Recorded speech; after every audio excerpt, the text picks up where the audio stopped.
What is Nightingale? Hello ratbags, it's Jade, giving you probably my final preview video from the preview build that I've been given access to over the last week. I'll be jumping into the full game and I know it's got so many more improvements, including the brand new revamped UI, which is still a work in progress. But today, really getting deep into what Nightingale is for people maybe undecided or want to know more about what you'll be doing from day to day, from crafting to slaying bosses, base building and exploring. How do the realms work? Can you play this with your friends or solo? What are you going to be crafting in terms of gear? What kind of adventures will you be taking part in? And what kind of dangers will you be facing? Hopefully this video's got all of them answers and lots of top tips in what you should be understanding with all the different systems and mechanics of Nightingale. With Twitch drops enabled, I'll be live streaming all week, so come check me out on Twitch TV, JADE-PLAYS-GAMES, and let's go. Nightingale is a co-op focused survival crafting game. It is not a looter shooter, it's not an action RPG.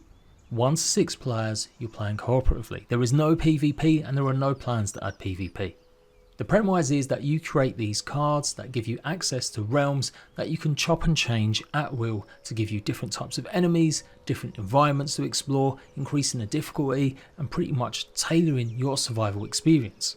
These realms are procedurally generated every time you load one up, but they will obviously have very similar or the same points of interest across them, but maybe in different places. This has been something I've seen a lot of people struggle with trying to get the answers to. Effectively, you will go through a tutorial and then you'll be given an option to create and make your own realm. This realm you can then place a cairn, which is basically your estate marker, and that becomes your home realm. No matter where you go, adventuring across to other realms, anytime you want to, you can just zip back to your home realm and it's yours. No other players can really join that unless you decide to make it public when you were creating it. So people worried they're going to get griefed because they might have a chance of running into another player because you can change the realms that you create and make them into public. Don't have no fear. As long as you haven't made your respite, place that cairn down on a public realm, you don't have to worry about other players trolling you. That said, your friends can join your world. They can set their cairnstone on your realm and you can share that realm together and share progress. At the moment, there's no way to stop players from getting into chests or destroying bases, so you really have to trust the players that you're making a home realm with. They can set their realm as yours and you pretty much share it. So if I decide to pop off for the night, my friend can carry on playing on the same server, making progress. They can jump to other realms and come back, and likewise when I jump back on, I can pick off where I left off and maybe borrow some resources or maybe do a bit of bartering. This system shouldn't be that new if you've had Fallout Plus subscription or you've played other games where you can at least transfer your character. It's quite similar. Except in this instance, you are literally also sharing a realm, and these realms can be as difficult or as easy as you want. It all depends on the cards that you play, and you can change your home realm anytime you want. You just simply travel to the next realm and set your realm, your respite there. So as solo player or as in a group, you then explore the other realms and you create multiple portals. There are devices called crew portals that you can open and leave, and anytime you want you can revisit realms that you've already been to. So if you're making progress, clearing lots of dungeons or just gathering resources and you want to go back to that same realm, as long as you've not closed that portal down and crucially made a new mix of cards and reset the realm, that realm will still have your progress whenever you want to visit it again. And I repeat, the only way you'll ever see other players that are not your friends are if you decide to make the realm public by clicking on the tick box. There's a huge selection of cards that you play. You've got your biome cards, which are fairly simple. Desert, swamp, forest. Then you've got major cards, and these dictate what kind of environment in terms of dangers you may face. They also influence what kind of structures you'll come across and points of interest, and they basically go up within 3 tiers.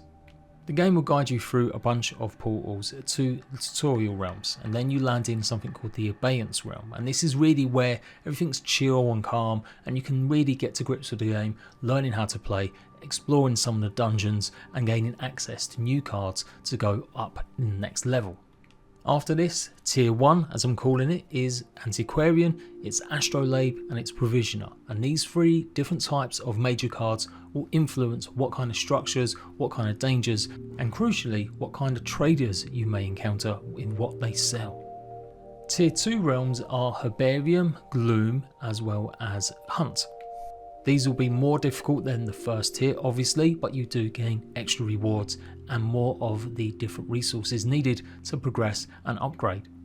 The third and final tier is the Ascended Realms. These realms you can only access after you reach the Watch, a hub there you can meet other players in public lobbies and decide to go and do vaults that are public as well, and these vaults are basically longer dungeons that you may have encountered mini ones while exploring some of the realms.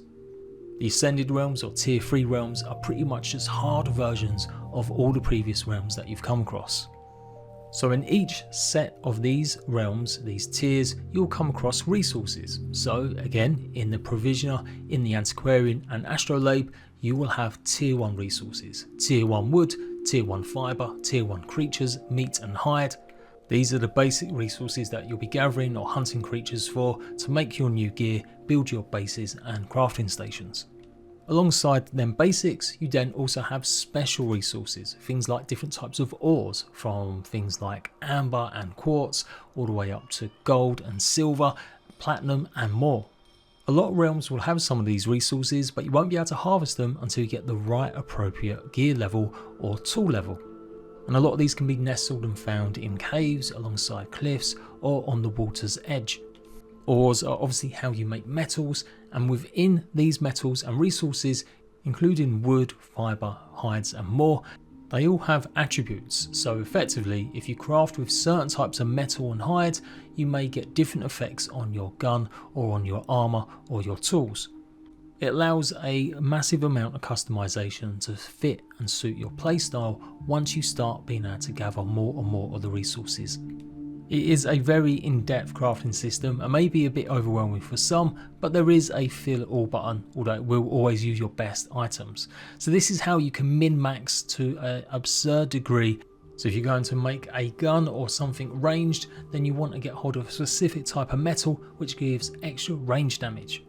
Using higher tiered certain wood from different biomes like swamp or forest will give you better results in terms of strength. If you use all the body parts from a harpy to make some of your leather and your armour, that will give you more poison resistance. Now, to unlock different types of weapons and gear, you're going to need to find the recipes which you find from essence traders. Every single type of realm that has got a mix of either a biome card and a major card will have its own unique trader that sells unique items. So you kind of have to visit every one of them if you wanted to collect every item in the game. A lot of the crafting relies on augmenting it with basically decorations, but they're not just there for show. For example, a workbench may have up to 9 or 10 different augments that you can place on it as long as you start upgrading that workbench, and then these will all unlock different recipes once you buy them recipes from traders.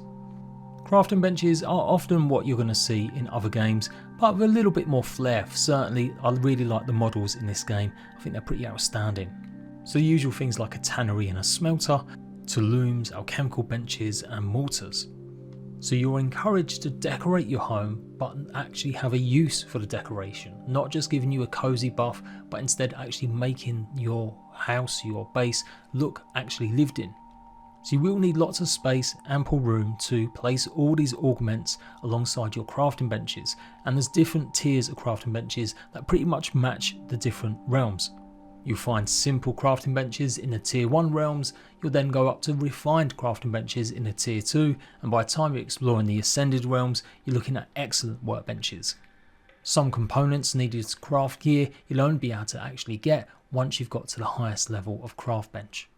So already there's a good few systems trying to keep track of, hence why I'm so glad I'm going to be making a ton of guides for you, as you won't hopefully be too confused.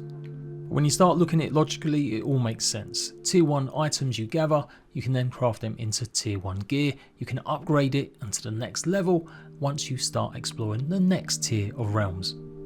You improve your crafting benches as you go, unlocking new recipes with the augments, as well as buying the recipes from traders or earning them via completing world events. Lots of the points of interest that you explore will have some sort of task, either pinging the right plimps in order, finding runes to activate, or defending against bound until it's cleared. Your reward in most cases is essence, as well as maybe some loot from a chest, but you'll also have got a chance of getting a random drop of an augment or a realm card. and these often or not are the ones that you can directly find on this realm by going to the trader. So two ways to play: gain enough essence to buy what you need, or complete a lot of the objectives and hopefully keep getting the ones that you want unlocking. Essence really is the lifeblood of the game. It's the currency that you'll be earning and grinding to upgrade your gear, unlock new recipes, as well as use in all sorts of crafting. And each tier of realms has a certain tier of essence. Tier 1 again in the Provisioner, Antiquarian and Astrolabe. Tier 2 essence will be found again in the Herbarium, the Gloom and the Hunt, and Tier 3 essence can only be found in the Ascended realms. Upgrading your gear is important because obviously that contributes to your gear score. Every item that you craft has a gear score, and obviously just like other sort of games, very much so in the case of loot shooters or RPGs, this will give you an indication of the level that you need or where you'll be encountering enemies if you're right up to that level to face them.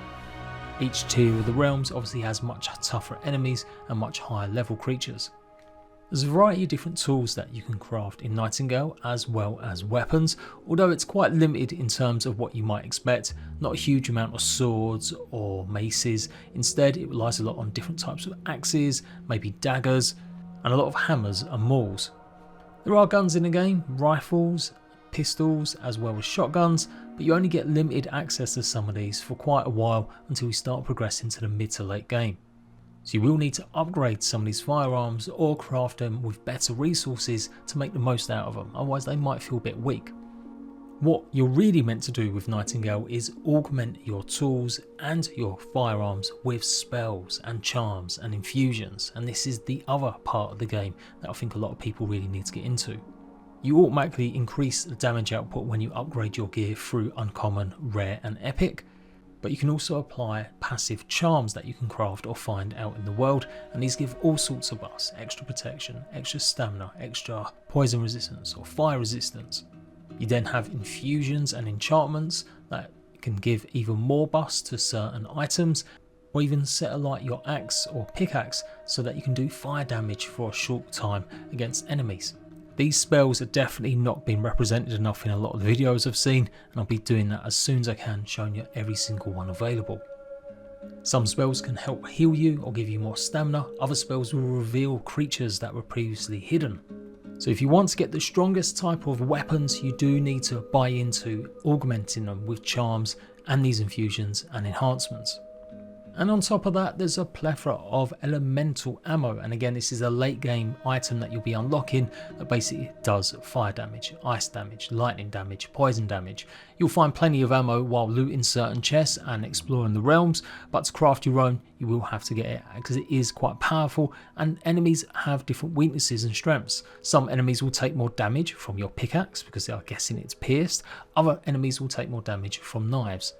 It's never explicitly said what the actual damage types are for each creature, what they're strong against, what they're weak against. This is something we're going to have to work out as a community.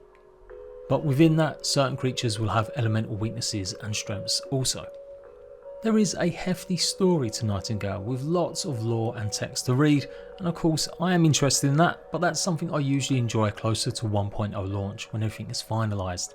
The basic premise is that we are obviously lost in the realms and trying to get back to Nightingale, or in this case for early access, the Watch. You will meet various NPCs and you can recruit followers. So if you're Billy No Mates, you can have someone by your side that will pick you up if you get downed, and you can equip them with different gear so they stay alive longer. Now to be fair, they never actually die, but they can be downed and then you'll have to respawn. A lot of these recruits will have a simple task like helping to build up their bed or a shack, and you can find them across different realms, so you can recruit all sorts of different characters. At the moment they're quite basic. They can gather resources for you, they can build up blueprints, but their main objective for me is absolutely helping in attack and picking me up if I get downed. I'm sure this will be improved upon in the future, but it's no Conan Exiles just yet in terms of thralls and what they can offer you. There are a lot of mini dungeons and vaults that you'll have to explore to gain extra resources.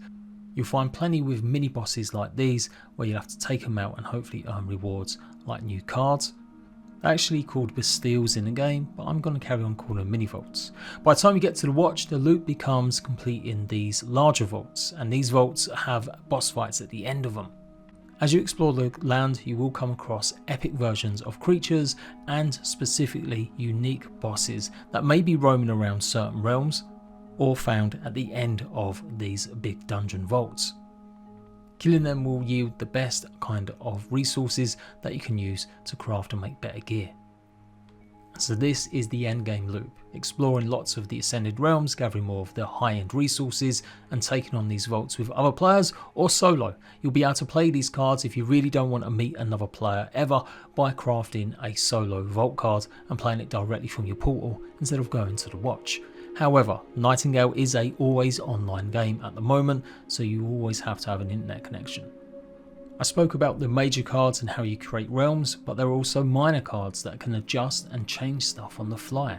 You play these at specific crafting benches called transmuters, and they can be pretty much done instantly. So you can transform a realm from something more dangerous to a little bit more Care Bear. Usually there's pluses and negatives from doing this. Some cards, minor cards, allow you to get more wood or gather and harvest more resources, but at the cost that your stamina regen might be slower. A lot of the minor cards do have aesthetic changes to mix up and make the world very different, like this Blood Moon, where I'm going to get more resources from enemies, but I am going to have reduced health pool and my health won't regen as quickly. These minor cards will last as long as no one plays a cleansing card or until you reset the realm. So any player joining after you to go and clear out some more resources, if they're in your realm with you, they will have to put up with whatever changes you made until they decide to change and play a minor card. You can only play one minor card per realm at the moment, but it does look like, I reckon in the future they may try and mix it so you can play two to get real different combinations. So you have to play these again. It's another system players need to buy into. If you're going to be spending a lot of time crafting ingots and firearms, then you need to play the industry cards because it doubles the amount of ore or ingots and items that you get. Other times, if you're going to be doing a lot of building, you want to make sure it's got lots of durability, and so you'll play the settler cards. These are the kinds of things you'll have to think about to get the most out of Nightingale. These minor cards are often the ones that you find as rewards randomly given to you in chests or completing encounters. Lots of the cards can also change the environment and the elemental effects, so when it rains it can reduce your stamina by getting wet. In fact, if it starts to hail, it can also reduce the durability on your weapons and even cause you to take damage. But on the plus side, a lot of the bonuses with some of these minor cards might give you increased magic, so that your enchantments and your charms will have better effects. You'll find a lot of these transmuters out in the world, but you will have to maybe clear these fade towers, and these are a big part of the overworld game. Littered with bound and creatures you'll have to fight against, maybe even labyrinths or more of the rune puzzles or plinth puzzles before you can get to the top and activate one. If you die, you will respawn outside the portal that you placed unless you set a respawn point, in this instance which is called a fairy ring. The maps can be large but not huge, so there isn't really a need for a fast travel system, only for a respawn point just in case you are going to be coming up against a very tough boss or a dungeon. So having a good network of portals, making sure that you've labelled them correctly and renaming them so you don't forget where they go to is pretty key. Along your whole journey you'll be guided by Puck and a few other NPCs that you'll come across that will give you tasks and missions that help progress. And I guess finishing off with a base building, which is probably another standout feature from Nightingale. 7 different unique tile sets that you can unlock, from the basic crude and stone fortification and building pieces to Tudor and pagoda themed sets to really make your base and your home realm stand out. It is a blueprint system where you play the blueprints and design and then just fill it up with the resources required to make the home of your dreams. But these will need to be strong, because if you build on certain realms you may encounter enemies that can do damage. Not necessarily raids at this point, but it does look like it may be on the cards in the future. There are ways to stop enemies from spawning close by to your base so you don't have to panic about the bounds, who normally only come out at night in certain points. This is not 7 days to die yet, but each tier does have more health than the previous. You may have to spend some time repairing if accidentally you loosen a few shots that you shouldn't have. You get various buffs though from making sure that your augments are placed, as well as making sure that everything is under a roof and on foundations, unless you play specific cards that give or negate some of these debuffs if you don't have that. So making sure your homes are well lit, you've always got a fire going, and as I said, plenty of decorations, not just for the looks, but to make and aid some of your crafting, as lots of the augmentations will also reduce the crafting time. Refining is a sub minigame in itself, with so many components needing refined materials to make and get the final product. So hopefully that is Nightingale in a nutshell, explained what kind of loops you'll be experiencing, all the different things you can be doing, and absolutely I've been enjoying my time. 75 hours in the preview build that I was given access to. I've only just started the actual full game recently, but I can't wait to do it all over again with a lot of more improvements. There's various bosses that I've not been able to show yet until the full game's release, and so much to dive into with the various different systems, charms, infusions, and unlocking armors and weapons. Nightingale feels like an MMO stuffed into a co-op single player game, and that's actually a good thing. At times it can be a bit overwhelming and maybe slightly overcomplicated, but it is the start of its early access run, and I expect a lot of this to be improved. I know they're going to be adding more biomes of course and more cards, and I'm sure lots of things will change between now and its full release, and I'm going to be here every step of the way. So make sure you're subscribed. Like I said, go and check me out on Twitch TV, and I'll see you ratbags for a ton of guides and an epic 8-hour stream from me at least anyway, the day that Nightingale launches. Until next time ratbags, laters.